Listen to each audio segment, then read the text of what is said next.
आरहत वाङ्मय में कहा गया है, जाए श्रद्धाए निखंतो पर्यायठान मुत्तमम तमेव अनुपालिज्जा गुणे आयुर्य सम्मये। शास्त्रकार ने मानो साधुओं को एक संदेश दिया है कि जिस श्रद्धा के साथ निष्क्रमण किया है, यानी साधु बने हो, मुनि पर्याय में अवस्थित हुए हो, उसको पालो, उसका जीवन भर अच्छी तरह पालन करो। बहुत ही कोई बड़ी बात होती है साधना के लिए निष्क्रमण कर देना, गृह जीवन को छोड़ देना। दुनिया में गृहस्थ तो जीवन आमतौर से जीते ही हैं, पर गृहस्थों में से जो साधु बन जाते हैं, ने जिनके पास अगार है, बिल्कुल अनगार, कोई घर नहीं है, संजोगा विप्र मुक्कस्य अनगारस्य भिक्षुणो, वे साधु कैसे हैं? पहली बात तो यह है कि वे संयोगों से विप्र मुक्त हो गए, कोई संबंध नहीं। फिर संसार में कितने संबंध होते हैं, वो मेरा मामा, वो मेरा काका, वो मेरा दादा, वो कितने संबंध हो जाते हैं। संबंध हैं तो भी आज कोलकाता जाओ, क्यों मेरे मामा के बेटे की शादी होने वाली है, आज वहाँ दो, आज वो नामकरण संस्कार वहाँ जाना पड़ेगा, क्योंकि संबंध है इसलिए जाना पड़ता है। तो गृहस्थों का जीवन एक संबंधों का जीवन होता है, और साधु के वो संबंध हैं, वो अलग ढंग के हैं, वो सांसारिक संबंधों का जाल नहीं है। इतने साधु हैं, मान लो राजस्थान में किसी के संसार पक्षीय परिवार में शादी हो रही है, तो साधु थोड़ी वहाँ जाएंगे शादी में भाग लेने के लिए, क्योंकि संबंध टूट गए, अब कोई वहाँ जाने की भी बात नहीं है, जाना संभव भी प्राय नहीं है। यहाँ से कौन राजस्थान जाए, तत्काल जल्दी शादी होने वाली हो तो संबंध भी वो नहीं रहे, इसलिए कहीं वो जाने की बात नहीं। ठीक है, कहीं कहीं कोई मोहात्मक भाव आ जाए तो आ जाए, या कोई कल्याण रूप में सहयोग देने का भाव भी आ सकता है, पर वो सांसारिक संबंधों के जीवन की मृत्यु हो जाती है। इसलिए मुनि बनना एक प्रकार का दूसरा जन्म होता है।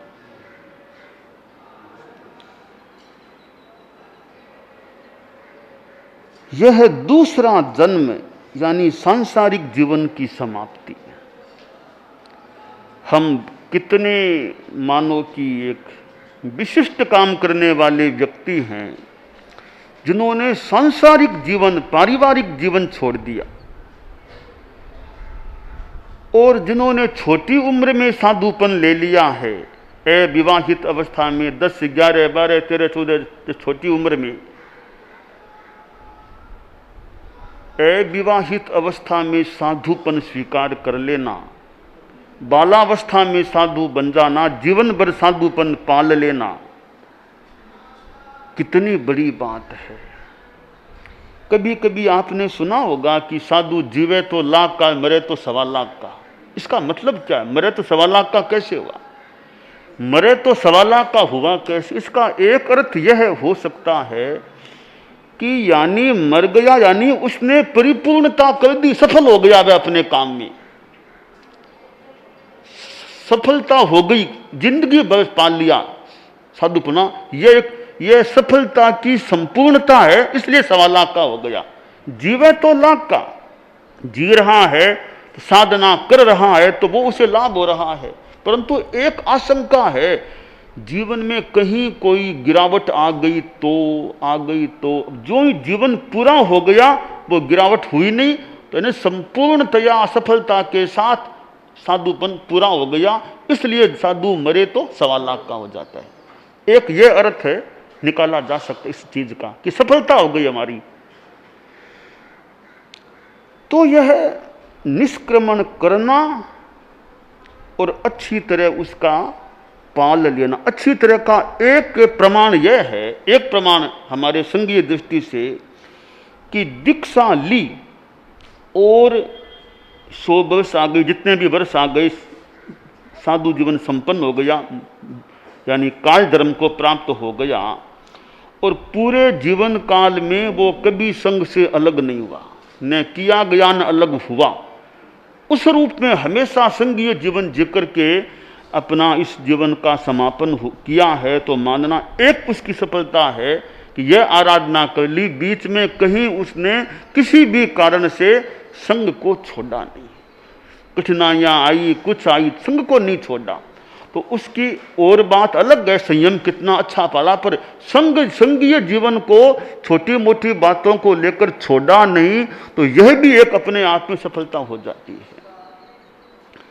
अब संघ छोड़ने के अनेक कारण होते हैं। एक दिन हमने रात में हमारे संत लोग काफी, जो चातुर्मासिक पक्षी का कमत खामना का वो प्रसंग था, संतों ने वो तिखु तो वो विधि से वंदना की, और मैंने फिर कुछ संभवतः वार्तालाप शुरू कर दिया, बिना संतों को कोई ऐसे सर्वालय गोष्ठी रूप में आह्वान किए शुरू की। तो वो दुकान खोली तो ग्राहक आने शुरू हो गए, फिर दुकान खोली तो संत रूपी ग्राहक आकर खड़े हो गए, माल मतलब देखने के लिए, जानने के लिए, सुनने के लिए।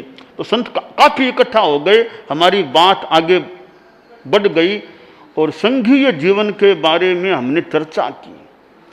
ये संघ से जो ये अलग होने की बात है, उसके कारण क्या होते हैं, ऐसी चर्चा चली।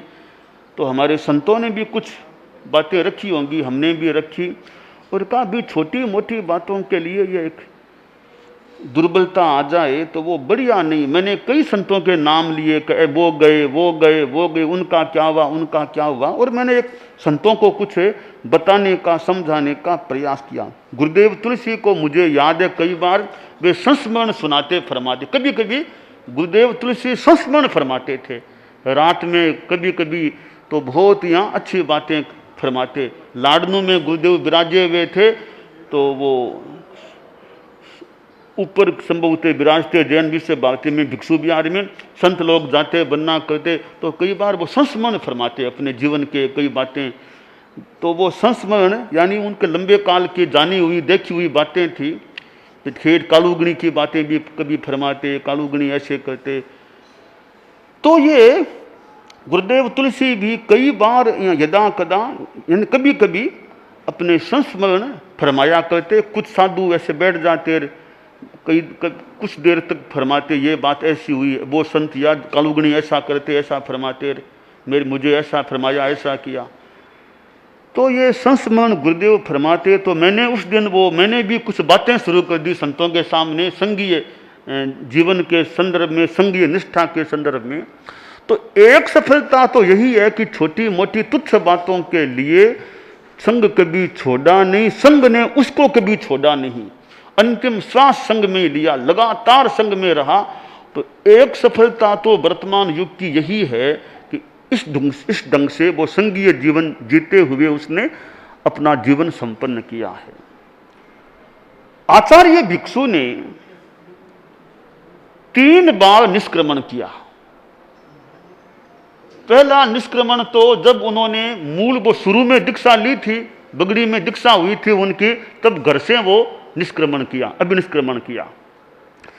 दूसरा अभिनिष्क्रमण उन्होंने आज के दिन किया, जब उन्होंने स्थानकवासी परंपरा को छोड़ा, स्थानक को छोड़ा, रघुनाथ जी महाराज को छोड़ा, वो आज के दिन उन्होंने अपने जीवन में दूसरा अभिनिष्क्रमण किया था। और तीसरा मैं उसको मान लेता हूं, जब उन्होंने वापिस दीक्षा ली थी आषाढ़ शुक्ला पूर्णिमा को, तब एक तरह से मान लें उनकी दृष्टि में जो पूर्ण एक संयम का जीवन नहीं था, उससे पुनः निष्क्रमण किया और उन्होंने अपनी दृष्टि से नए संयम जीवन को स्वीकार किया।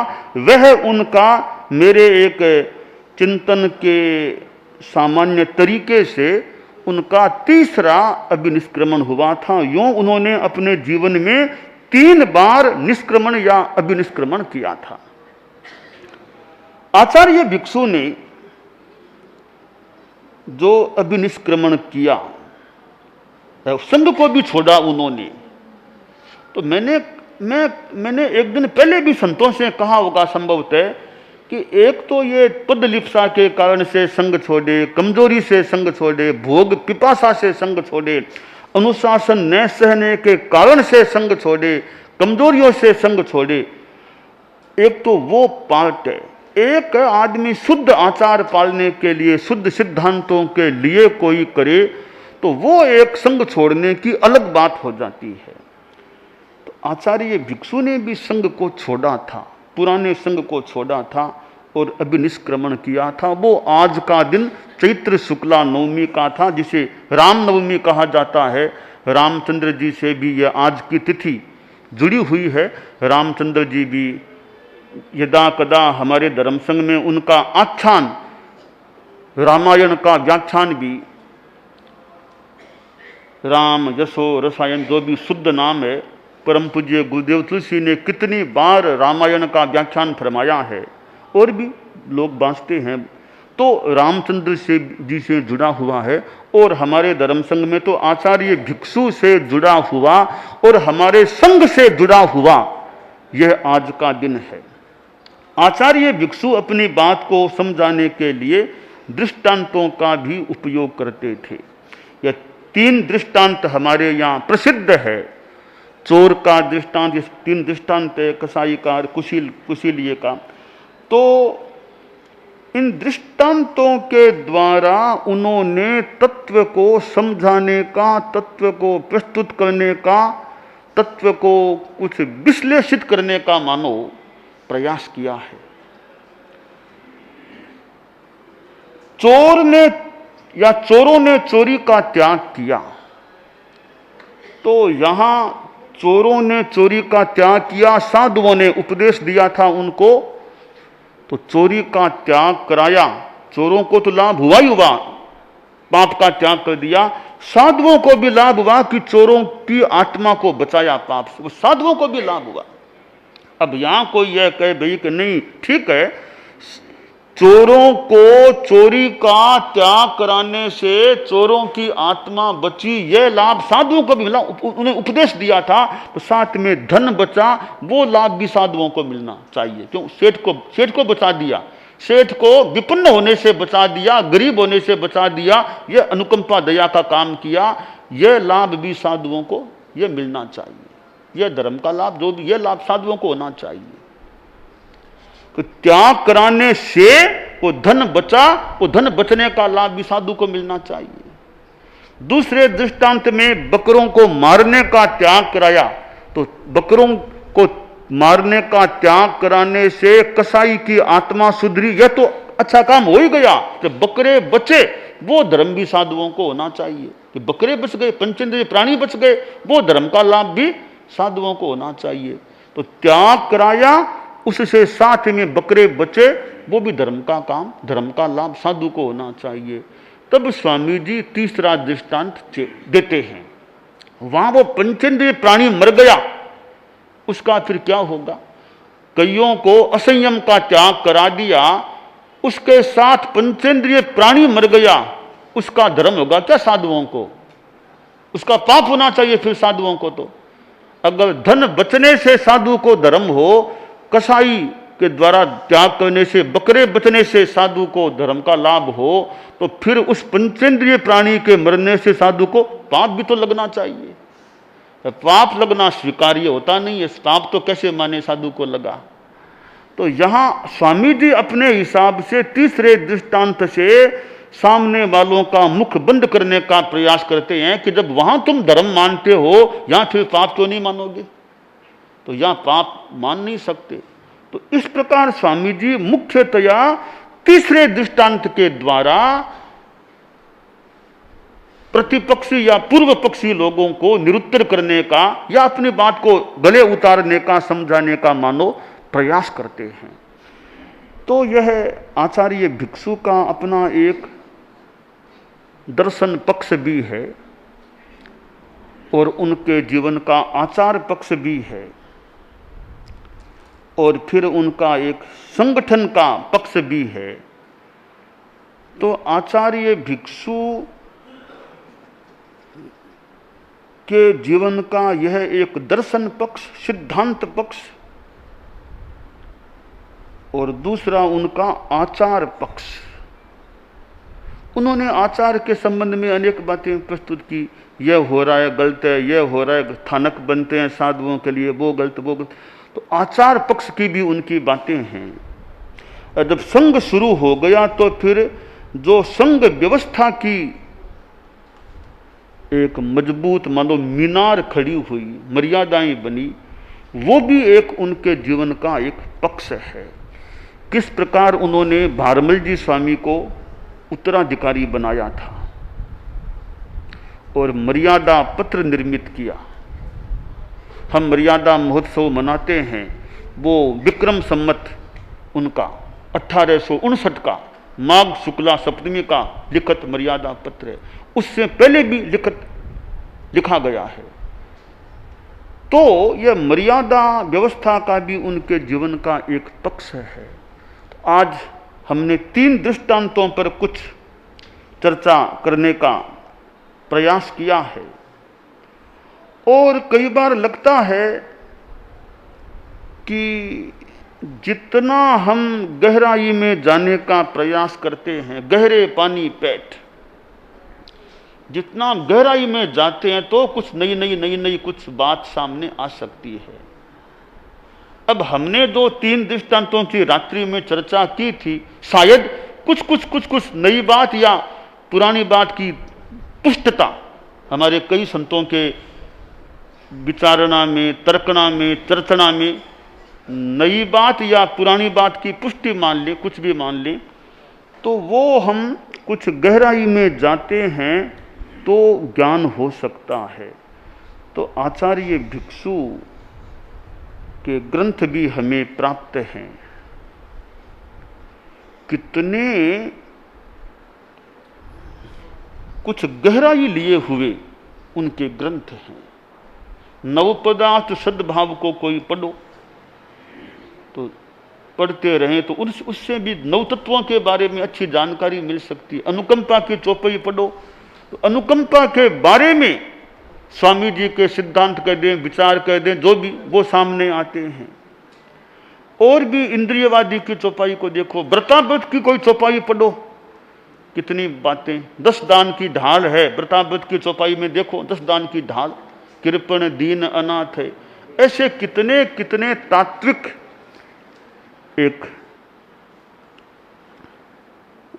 विश्लेषण बोध आचार्य भिक्षु के ग्रंथों में सन्निहित हैं। हालांकि उन पर और तर्कना की जा सकती है, प्रश्न किए जा सकते हैं। और आचार्य भिक्षु में एक समझाने का तरीका था, क्योंकि आचार पक्ष का होना एक बात है, तो साथ में वो श्रुत ज्ञान का होना, समझाने का तरीका होना, तार्किकता होना, वो अलग बात। ठीक है, किसी में आचार निष्ठा बहुत ही बढ़िया बात, आचार निष्ठा अच्छी बात है, पर अपने सिद्धांत को, बात को समझाने का तरीका साथ में होता है तो अपनी बात को बहुत अच्छी तरह समझाया जा सकता है, गले भी उतारने का प्रयास किया जा सकता है। तो भिक्षु स्वामी में ऐसा लगता है कि ज्ञानावरणीय कर्म का भी अच्छा क्षयोपशम था, उनका श्रुत ज्ञान भी अच्छा था। उन जैसा श्रुत ज्ञान, तात्विक ज्ञान पता नहीं कितनों में है, तो उनमें था ऐसा लगता है। खैर, हर व्यक्ति में तो उतना तत्व ज्ञान होना, तत्व को समझाने की कला होना मुश्किल है, परंतु आचार्य भिक्षु एक ऐसे गुरु हमारे धर्म संघ को प्राप्त हुए, प्रथम आचार्य के रूप में, या जो भी संस्थापक आचार्य कह दें, ऐसे हमें महान व्यक्तित्व मिले हैं कि जिनके जीवन से प्रेरणा ली जा सकती है। कैसे कठिनाइयों को उन्होंने झेला होगा, कैसे तत्व के ग्रंथ उन्होंने तैयार कर दिए। तो आज यह चैत्र शुक्ला नवमी का जो दिन है और आचार्य भिक्षु का ये अभिनिष्क्रमण दिवस है और मेरी भाषा में दूसरा अभिनिष्क्रमण का दिवस ये आज का है, तो हम आचार्य भिक्षु का स्मरण करते हैं। मैं उनको श्रद्धार्पण करता हूँ और उनकी जो वैराग्य भावना और जो कुछ यूँ कह दें आचार में दृढ़ता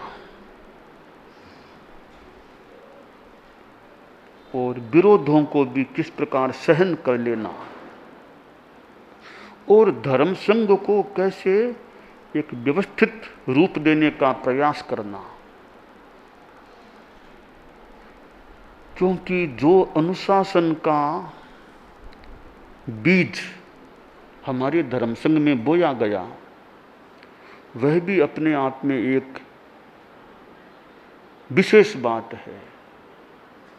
वो बीज बो दिया गया और वो एक बट वृक्ष के रूप में या कुछ किसी रूप में बन गया, वो अपने आप में एक विशेष बात है। तो आचार्य भिक्षु ने केवल सिद्धांत ही नहीं दिया है, केवल आचार की बात ही नहीं कही है, वे एक मानव संगठन को कैसे अच्छा तैयार किया जा सके, संगठन का भविष्य भी कैसे ठीक रह सके, इस संदर्भ में भी हम आचार्य भिक्षु की एक प्रतिभा को अनुमानित कर सकते हैं। वरना अनुशासन का इस रूप में रहना, रह जाए तो रह जाए, बाकी रखने में कठिनाई भी हो सकती है। आचार्यों की अपनी पुण्यवत्ता मान लें, संघ की पुण्याई, संघ की जयवंता, संघ जयवंतापन मान लें, जो भी मान लें, पर जो संघ आज से करीब 259 वर्ष पहले प्रारंभ हुआ, यानी ये आज का दिन है, वो 259 वर्ष पहले का यह समय प्रतीत हो रहा है। आज इस रूप में यह 260वां, यह उस दिन को मिलाकर के 260वां दिन संभवतः हो सकता है कि यह अभिनिष्क्रमण दिवस है, वो आचार्य भिक्षु का उस दिन को मिला करके संभवतः आज 260वां दिन हो रहा है। तो 259 वर्ष पहले संभवतः जो आज के दिन उन्होंने स्थानक को छोड़ा था और अभिनिष्क्रमण किया था, और कहाँ उनको रात्रि प्रवास छत्री में, जैत सिंह जी की छत्री का वो स्थान या श्मशान का स्थान, वहाँ उनको रात्रि प्रवास करने का मानो सौभाग्य मिला, अवसर मिला। तो ऐसे हम आचार्य भिक्षु का स्मरण करें, हम श्रद्धार्पण करें और उनकी जो तात्विक ये मीमांसाएं कह दें, विचारणाएं हैं, उनको भी हम समझने का प्रयास करें। तो 3 दृष्टांतों को समझने का मतलब है आचार्य भिक्षु के सिद्धांत को कुछ समझने का प्रयास करना।